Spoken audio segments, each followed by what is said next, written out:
Boa noite. Antes de mais nada, para quem não me conhece, eu sou Antônio Prestes, sou historiador, engenheiro químico aposentado, historiador com mestrado em História sobre as relações entre a cidade de Porto Alegre e Ugaíba.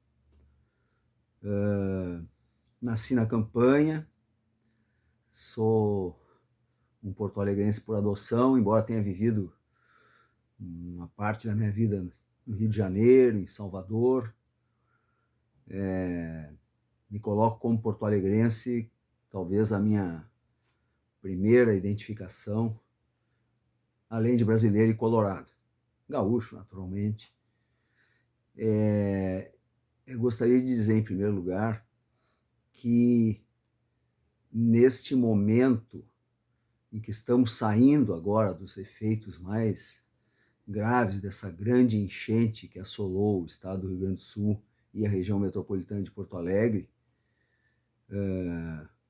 claro que a gente precisa refletir sobre isso, precisa estudar, precisa colocar apontamentos, sugestões, cobranças, etc., para que a sociedade como um todo tenha mais capacidade, mais resiliência, para que é a palavra da moda, para estar preparada para futuros eventos. Mas, em primeiro lugar, a gente tem que manifestar nosso profundo pesar, nossa profunda solidariedade, empatia com as vítimas, não apenas os que perderam a vida, os familiares do que perderam a vida, do que perderam,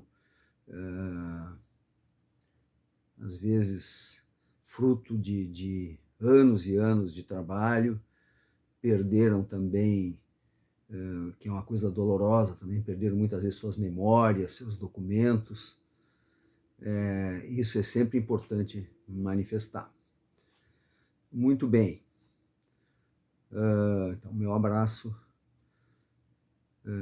Eu, como disse, sou historiador, sou engenheiro químico também, trabalhei muitos anos no polo petroquímico, e é como historiador que eu pretendo fazer uma série de pequenas apresentações, de pequenos contando um pouco dessa história, que não começou em maio de 2024 e não vai acabar, e que passa pelas relações entre uma comunidade, muitas comunidades, mas no caso a comunidade de Porto Alegre, da Grande Porto Alegre, com seus rios, com o Guaíba, que já traz a polêmica se é rio ou se é lago. E essas relações, então, é do ponto de vista de um historiador, que não é o ponto de vista de um jornalista que tem que ver o imediato, claro, com crítica, com trabalho, mas está focado no imediato. Também não é de um engenheiro, não é de um hidrologista. História é uma área muito, digamos assim, de síntese, que traça a junção de vários fenômenos e procura colocar em perspectiva com o tempo. Nem sempre é muito bem compreendido esse mistério. E dentro da história existe esse campo relativamente novo e relativamente desconhecido, que é a história ambiental, que trata das relações entre o homem, entre as sociedades e a natureza, e o meio ambiente, que são relações com muita tensão, com muita interação, com muita... e tem diversos componentes. A natureza muda, a natureza muitas vezes não quer saber do que o ser humano faz, reage. O ser humano tende a sociedades, especialmente neste mundo vamos dizer, moderno, contemporâneo, das revoluções industriais agrícolas, do capitalismo, tendeu a se afastar da natureza, se vê como uma coisa à parte. Mas não é verdade, nunca se consegue e há as reações, e isso que nós estamos vendo nesse momento, como um dos muitos exemplos. Neste primeiro momento, eu quero primeiro fazer um enquadramento do que são essas relações, esse amplo tema da relação entre uma cidade, uma região e seus cursos d'água, no caso rios, lagos, que abrangem uma diversidade enorme de temas que são transversais. A gente tem o uso da água, tanto para o consumo humano quanto para a produção agrícola e industrial, os rejeitos, a questão do saneamento, a questão das cheias. A gente aqui já pode adiantar que cheia é um fenômeno, vamos dizer, natural.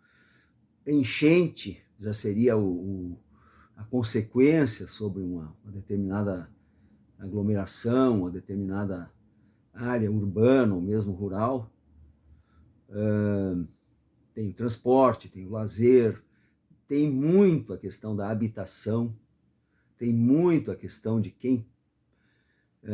onde uma cidade, onde um núcleo urbano se instala, onde determinadas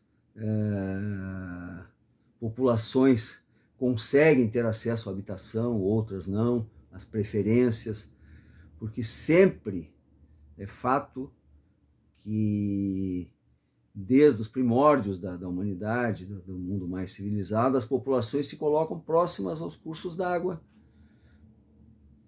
para beber água, para dar água aos seus animais, para cultivar, enfim. Mas os cursos d'água também têm a sua dinâmica própria. Um caso assim exemplar, assim que a gente pode, inícios do que se chama de civilização, das grandes civilizações agrícolas, hidráulicas, como eram chamadas, é o caso dos vales da Mesopotâmia e do Nilo, onde se sabia que havia os períodos de enchentes, de cheias, depois o rio recuava, se criava um solo fértil, e nisso se vivia e se procurava controlar e conviver. E isso é parte dessa história. E agora a gente tem componentes que são talvez qualitativamente novos, uma superpopulação, o efeito das mudanças climáticas que alguns ainda discutem o caráter, vamos dizer, antropogênico dele.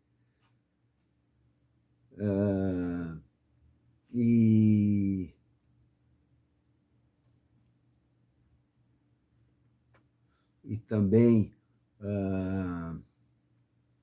enfim, isso acelera, nós temos o aumento de eventos extremos, aquecimento global, provável elevação do nível dos oceanos, e nesse contexto esses eventos tomam proporções mais dramáticas.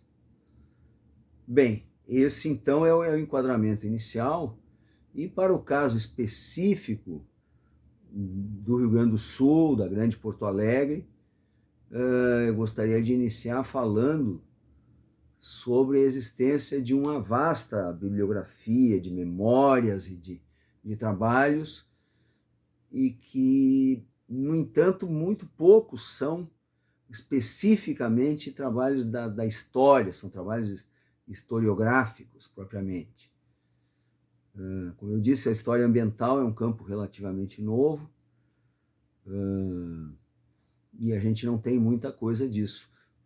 Gostaria, nesse ponto, de colocar até um pouco de propaganda, assim, de divulgação. Nós temos um livro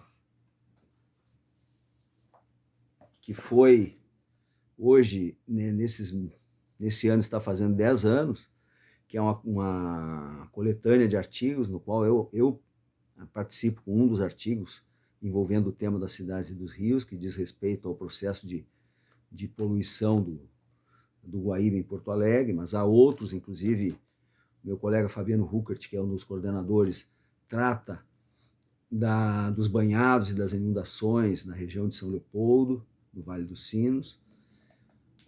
Mas, a parte disso, nós temos um acervo muito grande, a começar por uma questão mais macro, assim, de uma história que é da formação geológica do Vale do Guaíba, do Guaíba, da região onde está situado Porto Alegre, os afluentes do Rio dos Sinos, que é um processo onde houve a formação dessa planície costeira, onde o que hoje é o chamado Lago Guaíba, foi já um estuário em outras épocas, que se trata do Atlas Ambiental de Porto Alegre, uma produção coordenada pelo geólogo Roaldo Menegá.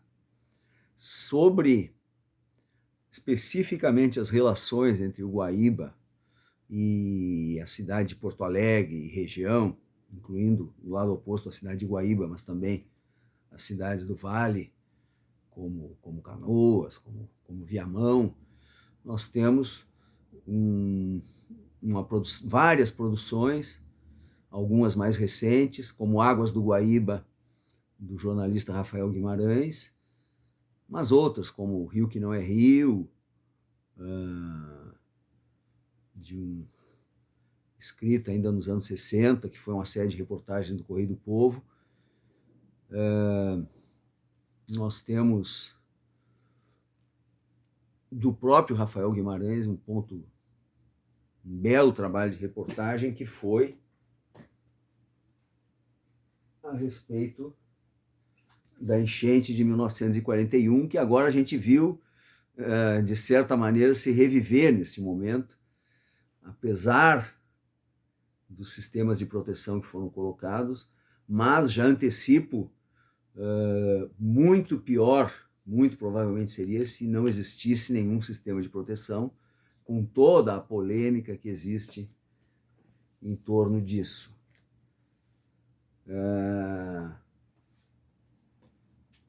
Aqui ao fundo, vocês podem ver, e eu consigo trazer em mais detalhe, nesta publicação sobre as memórias das grandes cidades brasileiras, esta era a configuração de Porto Alegre no início do século passado.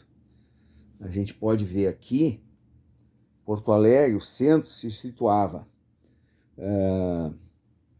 numa península que avançava sobre o Guaíba, que na verdade o Guaíba, de fato, ele começa propriamente nessa ponta aqui, onde hoje está a usina, que é conhecido como usina do gasômetro, ponta da usina, mas também ponta da cadeia.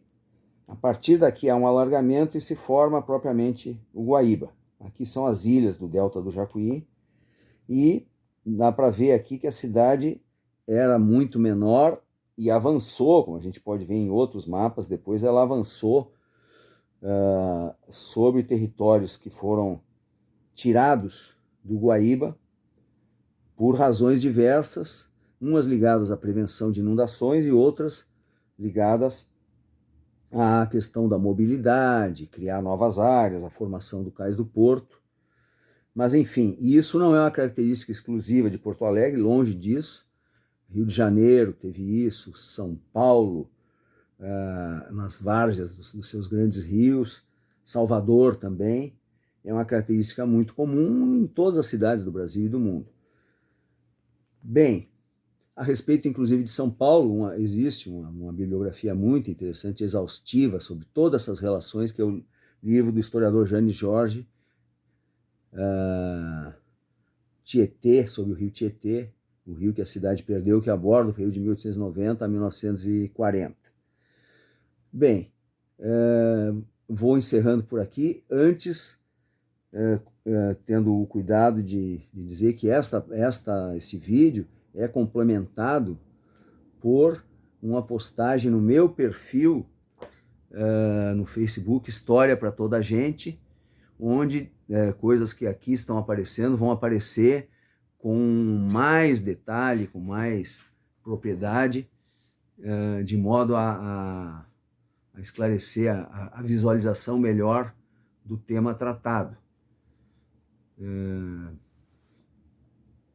Até o próximo vídeo sobre a questão, então. Boa noite.